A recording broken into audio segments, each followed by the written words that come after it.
Alors maintenant dans cette vidéo, nous allons voir comment suivre la position de l'utilisateur quand il se déplace, parce que dans la dernière vidéo, on avait vu qu'en cliquant sur l'icône de sa position, là, on pouvait avoir des informations. Alors j'ai remplacé le toast par un log, et on voit que en cliquant sur le petit bouton bleu, on a des informations comme la latitude, la longitude ou l'altitude de l'utilisateur, mais ça se met pas à jour automatiquement. On est obligé de cliquer sur le petit bouton bleu. Et puis évidemment, si on modifie, alors si je modifie la position donc du téléphone là dans l'émulateur, donc on voit que la position, le bouton se déplace. Quand je clique dessus, j'ai les nouvelles coordonnées, mais il faut cliquer dessus. Donc c'est pas très pratique au niveau du code si on veut faire quelque chose d'automatique pour pouvoir suivre la position en direct de l'utilisateur. Donc pour cela, on va se rendre dans la documentation. Alors là, je suis dans la documentation d'Android. Jusqu'à présent, on était en fait sur la documentation développeur google.com Maps. Donc là, en fait, c'était la documentation du SDK qui gère les maps, que vous pouvez utiliser aussi avec d'autres plateformes. Il n'y a pas que Android, évidemment, quand vous faites des sites internet ou des choses comme ça. Mais maintenant, pour faire ce que l'on veut faire, il faut aller dans la documentation d'Android. Et alors là, je suis dans le menu, la User Location, et puis je me suis mis dans Request Location Permission. Donc c'est là que on avait vu qu'il nous fallait certaines permissions, donc le Access Course Location ou Access Find Location. Alors si vous lisez la documentation ici, vous allez voir qu'il vous parle de services. Alors les services, on n'a pas encore vu ce que c'était. On verra ça plus tard dans la session. Donc pour le moment, on va pas utiliser de service. Mais vous pourrez regarder un petit peu cette page pour voir comment se gère la permission des locations, des localisations. Et ce qu'on va faire, nous, c'est qu'on va aller dans le Get the Last Null Location, qui va nous permettre donc de connaître la dernière position connue de l'utilisateur. Alors, ça va utiliser un provider. Donc, on va se connecter en fait à un fournisseur dans l'API de Google. Alors, ça utilise les Google Play Services. Donc, il va falloir installer les Google Play Services s'ils ne sont pas installés. Et puis, on va se connecter à l'API qui va nous permettre de connaître la localisation de l'utilisateur. Alors, Setup Google Play Service. Donc là, vous pouvez cliquer ici là pour voir comment implémenter les Google Play Service si jamais vous ne les avez pas déjà. Donc c'est toujours pareil dans le Gradle. Il va falloir installer cette ligne là, cette dépendance, donc les Play Service Location. Donc si jamais vous ne les avez pas déjà dans le build.gradle, il va falloir les ajouter ici. Voilà, donc là je vais mettre que c'est le Google Play Service, mettre des petits commentaires. Donc on synchronise. Alors pendant que ça synchronise, on va regarder. Donc après, ça a l'air correct, il n'y a pas d'autre chose à faire. Donc ça c'est bon, je vais revenir à la page précédente. Donc maintenant que ces services sont installés, ça met un peu de temps à charger.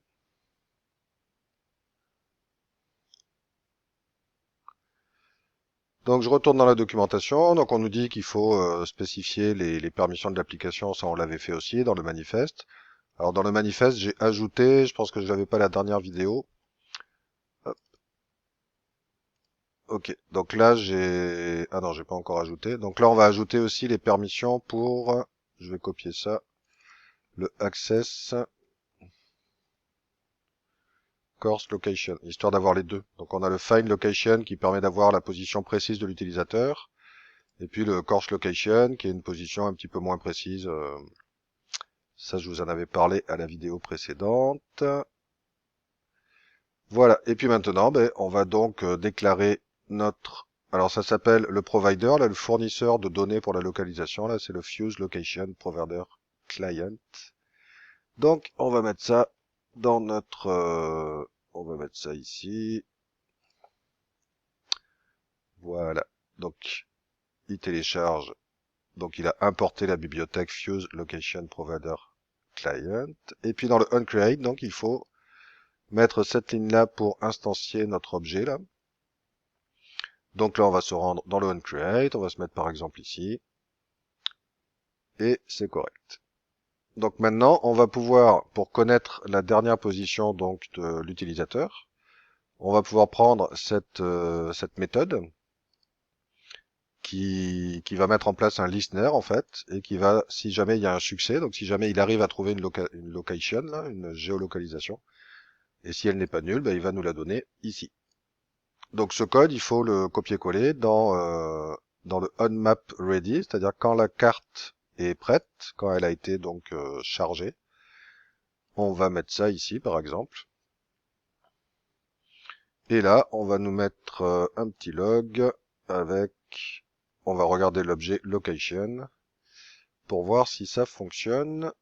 Et puis, alors ici, il vous souligne en rouge parce que si vous laissez votre souris dessus, il va vous dire que vous devez utiliser les permissions. Donc, les permissions pour la localisation doivent être mises en place. Donc, vous pouvez faire add permission check et automatiquement, il va vous mettre la ligne pour les permissions ici. Alors, comme elle est assez longue, je vais la découper un petit peu comme ceci. Voilà. Et là, on voit qu'en fait, il va demander, il va vérifier le access find location. Après, il y a un et ici. Et le access course location. Donc là, ce sont des noms égales. Donc, bah, si jamais il y en a une des deux qui n'est pas donnée, bah là, il nous explique qu'il faut donc demander les permissions. Donc, je vais supprimer les commentaires. Et puis ici, on va copier la ligne qui nous permettait de demander les permissions ici. Donc là, on faisait un request permission pour le access find location avec l'entier qui nous permet de retrouver quelle permission on demande. Donc on va se mettre ici. Voilà. Je vais sauter quelques lignes. Voilà. Donc si jamais on n'a pas l'une ou l'autre des permissions, ben, il faut demander. On va demander le access find permission. C'est pas la peine de demander le course là parce qu'il est moins précis. Et puis ça, ben, comme on a un entier ici, quand l'utilisateur va accepter la permission, ça va nous renvoyer dans la méthode que l'on avait déjà écrite, là le onRequestPermissionResult. Et donc on va vérifier s'il a accepté ou s'il a refusé la permission, puis on va lui mettre la petite boîte de dialogue pour lui dire que c'est important si jamais il a refusé. Là. Donc au niveau des permissions, là on est correct.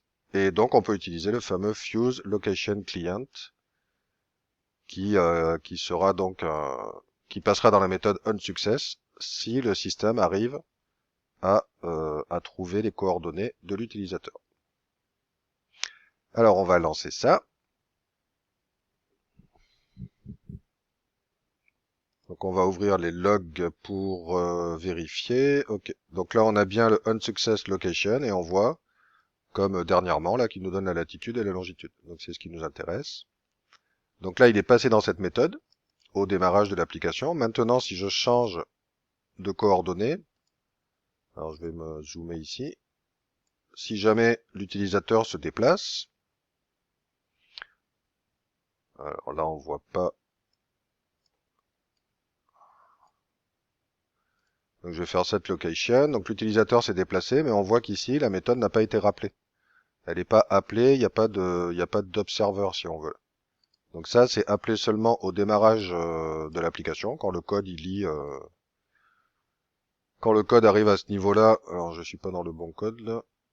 Voilà. Quand le code arrive à ce niveau-là, ben, il le lit une fois, mais il n'y a pas d'observer. Hein. Il va pas le relire une deuxième fois quand la position change. Donc ben ça peut être pratique si vous devez connaître la position au démarrage de votre application.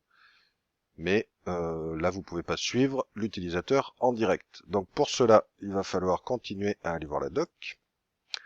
Donc ici, bon, vous pourrez regarder, hein, il n'y a rien d'autre. On va aller dans le Change Location Setting. En fait, c'est les deux liens, le Change Location Setting et le Request Location Updates qui vont nous permettre de configurer des sortes d'observeurs pour, c'est ça, pour avoir la position de l'utilisateur en direct.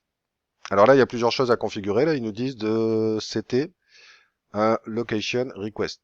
Alors, on a possibilité de mettre un set interval pour savoir à quel intervalle en millisecondes on veut vérifier la position de l'utilisateur. Est-ce qu'on veut la vérifier toutes les secondes, toutes les minutes, toutes les 2 minutes? Alors, plus vous vérifiez souvent, et puis ça peut créer des problèmes de batterie.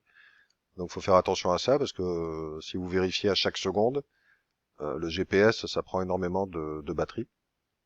Donc faudra peut-être pas vérifier tout le temps. Sinon il y a aussi un fastest interval. Donc bah, c'est pas forcément nécessaire de l'implémenter cette méthode. Là apparemment c'est pour avoir un intervalle plus rapide quand c'est nécessaire, hein. Ça c'est le système un peu qui décide. Et puis on peut, ça c'est important, on peut gérer des priorités. Donc ça c'est ce qui va vous permettre de gérer un petit peu votre batterie. Donc plus vous allez demander des choses précises et rapides, et puis plus ça va utiliser de la batterie.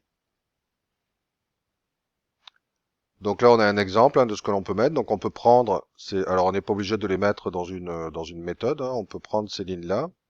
Alors je vais pas modifier les valeurs par défaut. Là on voit qu'on a 10 secondes pour le intervalle, on a 5 pour le fastest, et puis priority high accuracy, donc une bonne précision.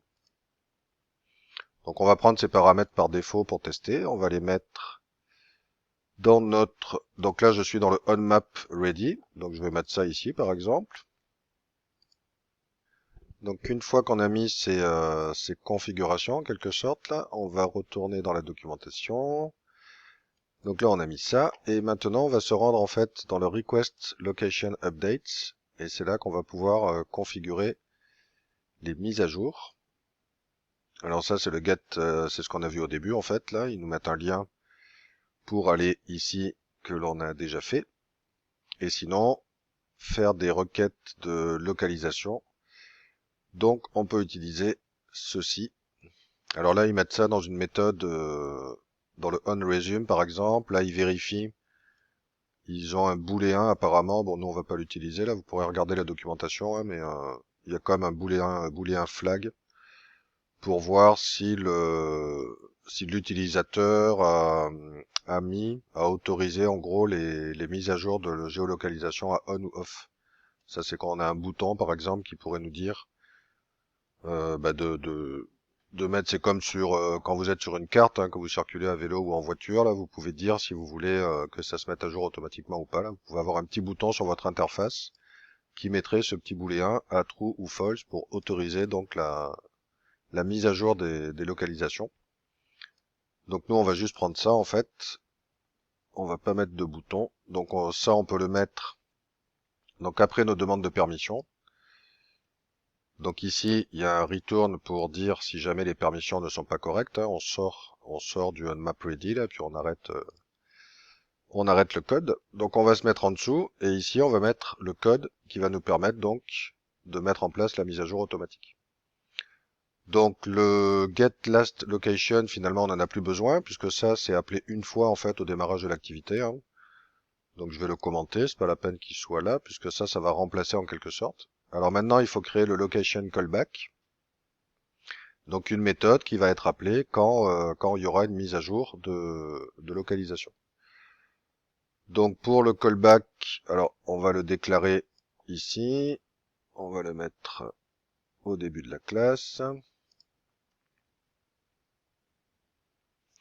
Voilà. Et puis maintenant, on va créer donc une... alors, vous voyez qu'on peut la créer dans le onCreate, hein, le location callback. Donc, on va prendre le code et on va mettre ça dans le onCreate.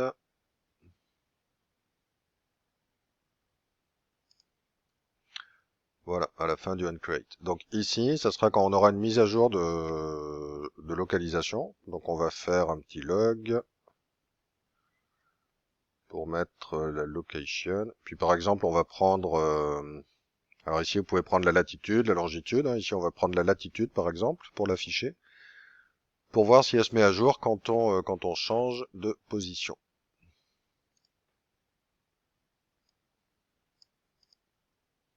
Donc, au lancement de l'application, on voit qu'il y a des mises à jour régulières, là. Donc, on va aller se positionner ici. Voilà. Donc, vous voyez que les mises à jour sont automatiques, là, à chaque... Alors, je crois qu'on avait mis 10 secondes. On avait mis 10 000 millisecondes, donc bah, toutes les 10 secondes en principe.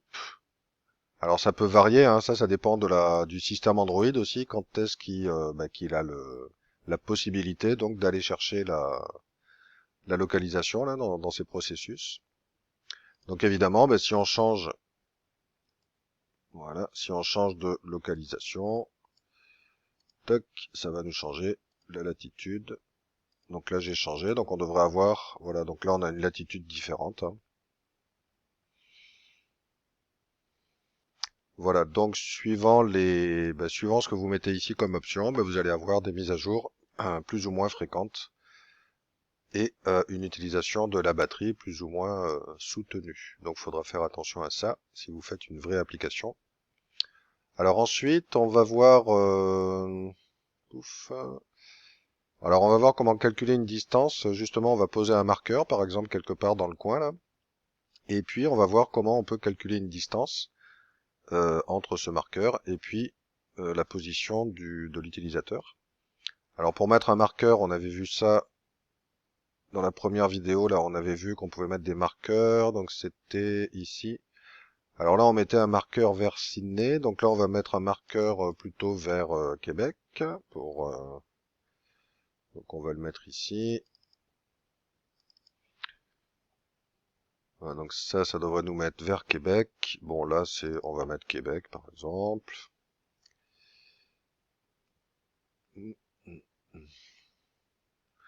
Bon, je change pas le nom de la variable, hein, c'est pas très grave. Ok. Et puis on va faire en sorte que quand on clique, par exemple, sur la petite fenêtre qui s'ouvre, eh bien, ça nous calcule la distance. Donc déjà, on va voir si le marqueur s'affiche correctement. Ah, là, faut que j'enlève le moins, sinon ça va pas nous mettre à Québec. Donc il faut que je clique sur le bouton. Voilà. Bon, ben là, on est pas mal. Donc maintenant, on va faire en sorte que quand on clique sur le marqueur, donc par défaut, ça ouvre notre petite boîte d'informations. Et puis, ben, on peut faire en sorte que quand on clique sur la boîte d'informations, ça nous affiche, à la place de mon message, ça pourrait afficher la distance. Alors pour afficher la distance, là, il faut créer un objet de type location, que je vais appeler par exemple location. Donc ça sera un new location. Et puis, il faut lui donner, on peut lui donner donc une sorte de tag. Donc je vais l'appeler marqueur par exemple. On peut mettre une string ici là. Donc maintenant je vais prendre, on a possibilité avec le location là de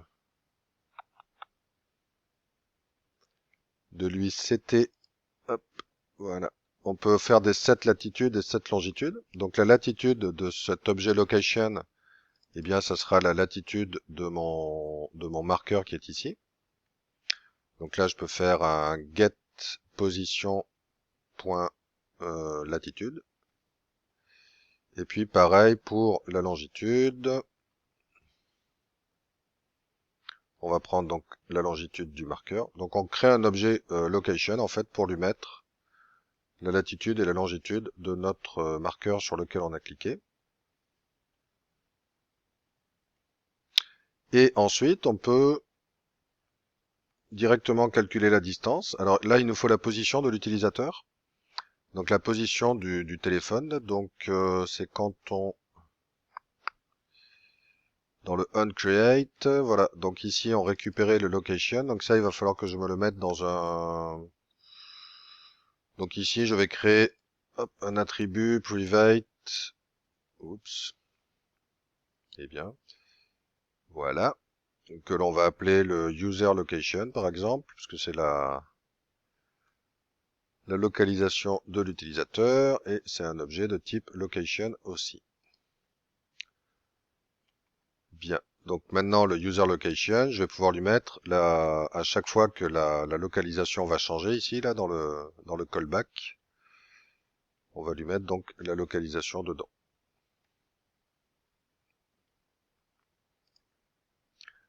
Donc maintenant qu'on a le user location, on va pouvoir l'utiliser pour calculer ici la distance. Donc là la distance ça va être notre objet donc user location. Et puis ici vous avez possibilité d'utiliser une méthode qui est distance to et vous lui mettez la distance avec l'autre le location qui est ici, le location que vous avez créé. On peut pas faire directement avec marqueur parce que marqueur c'est un objet de type marqueur. Et les distances, ça fonctionne avec des objets de type location. C'est pour ça que là, on est obligé de créer un objet location dans lequel on met la latitude et la longitude. Et puis ici, distance, ben, ça sera un type float.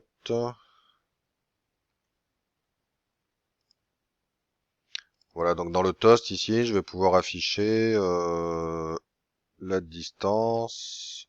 Donc on va mettre distance par exemple. Ok, donc on va voir si ça fonctionne.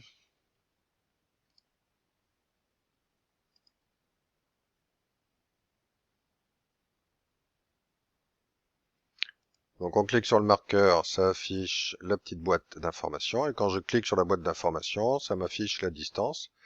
Alors la distance, elle est en mètres. Donc là, si vous voulez une distance en kilomètres, hein, vous pouvez diviser par 1000 ici. Et puis on peut ajouter par exemple kilomètres. Voilà. Donc on vérifie, on clique. Donc là on a bien, voilà, donc 500 mètres à peu près. Et si je me déplace, si je mets, on va dire que l'utilisateur s'est déplacé un petit peu plus loin. Allez, donc on va voir si la distance s'est mise à jour. Voilà, donc maintenant on est à 1.2. Donc comme on vérifie la distance avec le fameux callback, bah enfin comme on vérifie la position avec le callback, automatiquement la distance aussi se met à jour à chaque fois qu'on clique dessus. Alors on pourrait faire en sorte d'afficher la distance quand on clique sur le marqueur, hein. Donc à la place de on info window click, il faudrait mettre dans le get info window là bon ça on peut le mettre dans une méthode aussi séparée, hein, si on en a besoin à plusieurs endroits évidemment. Donc voilà pour ça. Donc pour la localisation en direct de l'utilisateur et puis pour le calcul de distance.